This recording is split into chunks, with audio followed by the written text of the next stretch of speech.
Welcome to the Freeport Middle School PowerSchool tutorial. This is Principal Ray Grogan. If you go to our Freeport Middle School website, fms.rsu5.org, you will see the PowerSchool login on the left-hand side most of the way down. If you click onto that, you will get to the login screen. On the login screen, you will see the username and the password.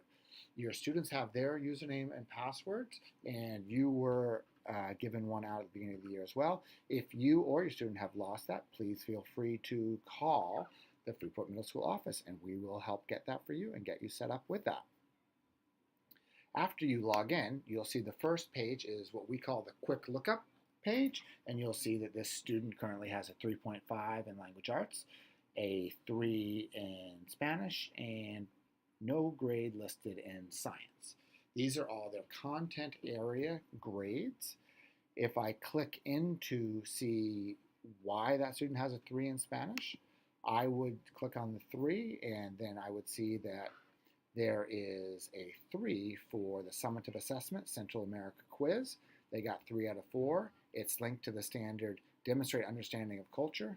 They got a 3 on that. If I click back, I go back to the quick lookup page. I see the 3 that I had just clicked on there to get me to the Spanish grade. So let's say next I want to see why the student has a 3.5. I would click on the 3.5, and when I click on the 3.5, I see that there was one summative assessment, the summer essay, linked to 3 different language arts standards.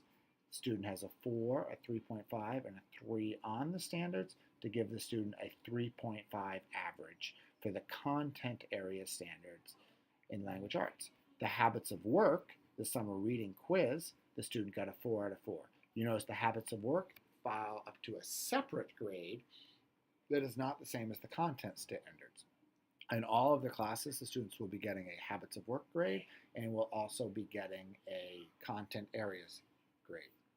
On the first page, only the content area grade is listed. The habits of work is listed on the standards tab. So if I click on the blank line here in science, I will get to their science grade, and I'll look that there was no content grade for the student, but it was linked to a habits of work preparedness on the scientific summer assignment Ms. Brown did, and the student got a 3. They were prepared for that discussion, and they received a 3. If I go back to the quick lookup page and I click on the standards tab, I can look at how Ms. Brown did that. She linked that one assignment to the preparedness indicator, which fed up to the habits of work standards. So this student has a 3 for habits of work in science, has no content area grades because she has not assessed anything in a summative manner. So the science does not have any. Coming up later in the trimester, it will be linked to science content standards. If you have any questions about how to navigate the different tabs, feel free to contact your teacher or contact me directly or ask your child. They should know how to do this. If you have trouble logging in, please contact the main office. If you have questions specifically about your student's grade, please make sure that you contact their teachers directly. Thank you very much, and we look forward to hearing from you in the future.